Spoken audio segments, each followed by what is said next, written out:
A UFO in China's skies forced Zhoushan Airport to stop operations on July 7th. Outbound flights were grounded after the unidentified flying object was detected by a flight crew. The incident has captured the attention of Chinese media. Theories about the UFO's identity are burning up on the internet as well. They include everything from a hidden U.S. bomber to an elaborate man-made hoax. For now, the UFO continues to be a mystery. Spokesman from China's civil... So there's this star, nearly 1,500 light years away from Earth. And we have this telescope that's been staring right at it for a number of years. But scientists say something strange keeps getting in between the telescope and the star. They can't figure out what it is. Let's bring in CBS News science contributor Michio Kaku. Okay, what is happening? Why is this star causing scientists to wonder in fascination what might be out there? Well, we don't know, and this could be the biggest story of the past 500 years, bigger than the discovery of America by Columbus, or it could be the biggest wild goose chase since the Loch Ness Monster. Okay, well, now you've given us a huge dichotomy of possibilities. Let's explain it. This is a star called KIC. I like to call it KIC, but it's KIC 8462852. That's its official name. The Kepler Space Telescope is out there. Can you explain why scientists and why space lovers are fascinated by what's happening with this? This star is breaking all the rules. We have to rewrite astronomy textbooks. Basically, if a planet eclipses the mother star, goes in front of the mother star, starlight drops by maybe 1% at maximum. However, starlight has been dropping at 22%. There is a colossal, humongous object of some sort blocking the starlight from this star. Okay, so imagine if you're in a movie theater and you see the spotlight coming from behind you, and on the stage what you're seeing is a huge nebulous rectangle of shadow, and you don't know what's causing the rectangle of shadow on the stage, right? Something like that. Okay, could it be an alien superstructure? That's what we're speculating. We've ruled out all the usual suspects, rogue planets, comets, asteroids. What's left but Star Trek? We're talking about what is called a Type 2 civilization that could build a gigantic sphere, perhaps bigger than Jupiter, to absorb starlight. And this, of course, is right out of science fiction, but here we are staring at it, and we have no logical explanation other than to assume that perhaps, just perhaps, it's made by a civilization a few thousand years more advanced than ours, like the Federation of Planets. Wait, does that put us back in like Cro-Magnon status? Well, compared to them, yes. We are what is called a Type 0 civilization. We get our energy from oil and coal. Type 1 would be like Buck Rogers, planetary civilization. This civilization is stellar. They can manipulate the energy of a star if it pans out. Okay, so I'm left baffled because they also spotted this star in 2009. This is October 2015. Why are we just talking about it now? Because, as Carl Sagan said, remarkable claims require remarkable proof. If you're going to say that this discovery ranks with the discovery of America by Columbus, if it's on that kind of scale, you better be sure that it's not some kind of hoax or some kind of dust on the telescope. And if this potential hypothetical civilization is 1,000 years more advanced than we are, why haven't they made contact with us? Are we as human beings just not ready for that? Well, if you go down a country road and see an anthill, do you go down to the ants and say, I bring you trinkets, I bring you beads, I give you nuclear energy, take me to your ant queen? Or you have this politically incorrect urge to step on a few of them? Yeah, right. That's a very good point. It's equally as good as my theater metaphor. Right. I like both. So why should they land on the White House lawn? We have nothing to offer them. If they can build an object bigger than Jupiter, I mean, we have nothing to offer them. Are we going to get answers in our lifetime about this? Well, next we're going to focus our radio telescope to see whether we can eavesdrop on their I Love Lucy. Maybe they too have, Leave It to Beaver and TV shows like that. So we're going to focus our radio efforts now on this star to see whether there's any regular radio emissions from that planet. Oh, it's so exciting. Michio, thank you so much for joining us. Yeah, my pleasure.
Disclosure is very close, and the American people need to prepare themselves very soon for an announcement from our government that there is, in fact, an extraterrestrial presence engaging this planet and the human race.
I've kind of been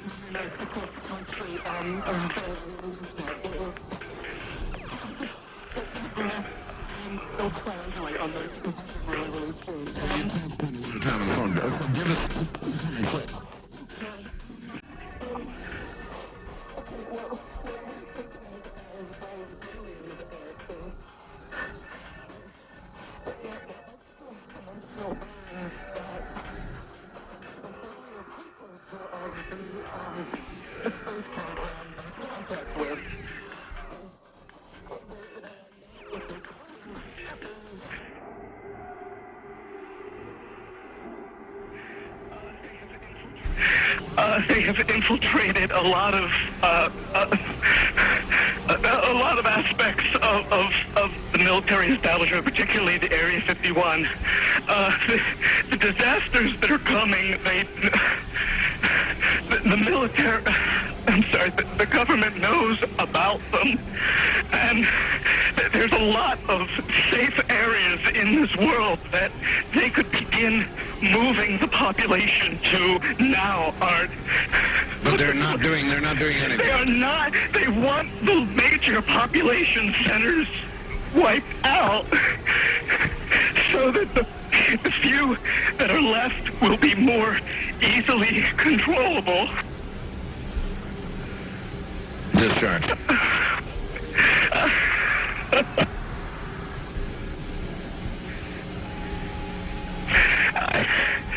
I started getting...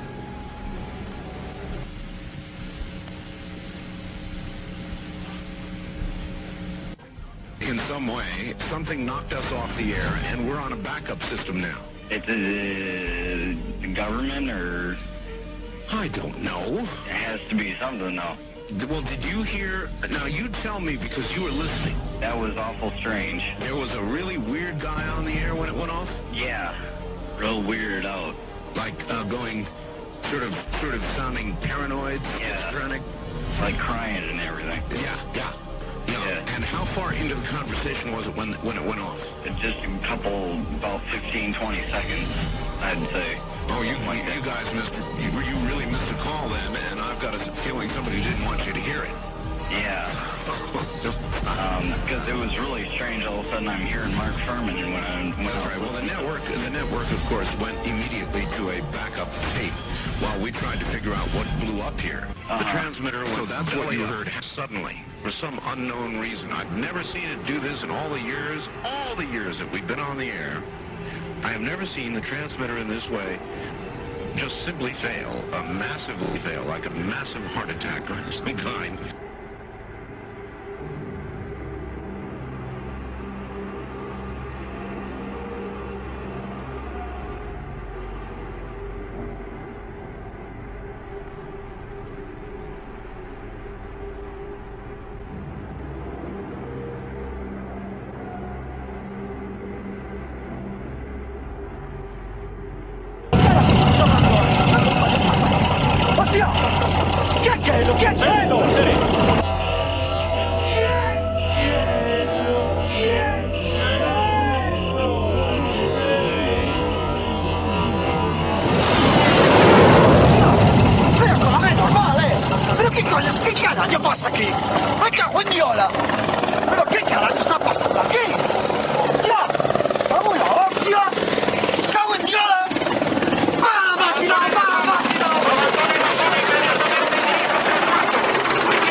Para aí, velho. Não dá pra ver, peraí. Tá tremendo muito, cara. Para aí, Rafa, para aí. Caralho, velho.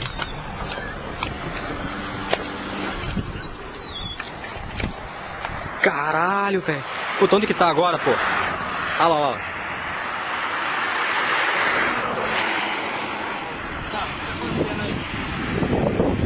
Velho do céu. Falei que eu tava vendo alguma coisa. Lá do teu lado, lá, pô. Nem 4 horas ainda, velho. Dá tempo de ir pra Lençóis e voltar pra Bauru ainda. Olha isso, velho. Olha isso.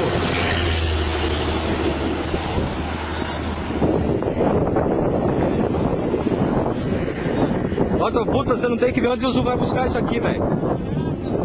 Você não tá vendo nada aí, filho. Você tem que ver aqui na máquina. Ô, Rafa, tá virando, velho. Puta que pariu, velho.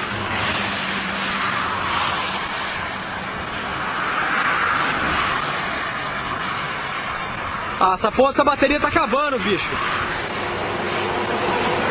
Caralho, velho, tá descendo, porra.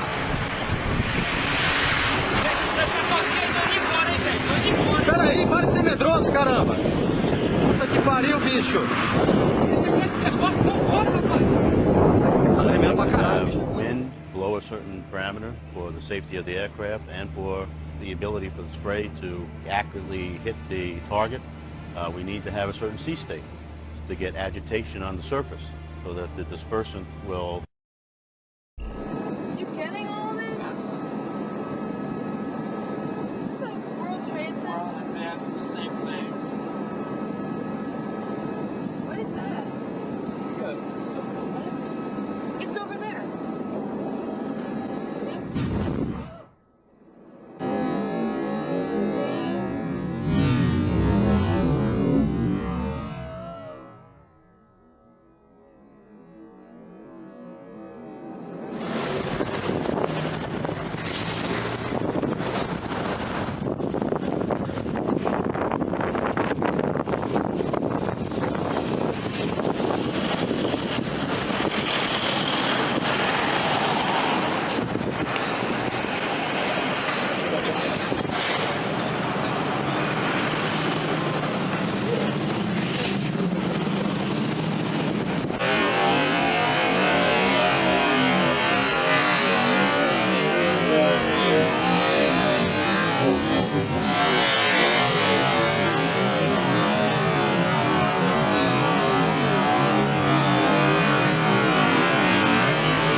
10 out there. Yeah. I kind of didn't see before because the sun was just flashing by.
Вот она, милая.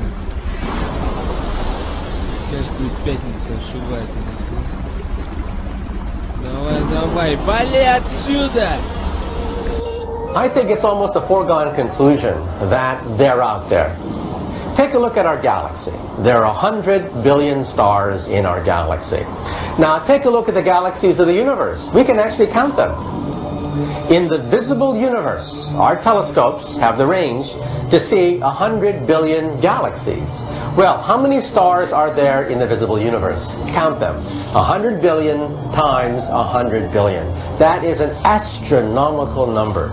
You have to be supremely arrogant to believe that we are the only ones in town. But that's just the visible universe.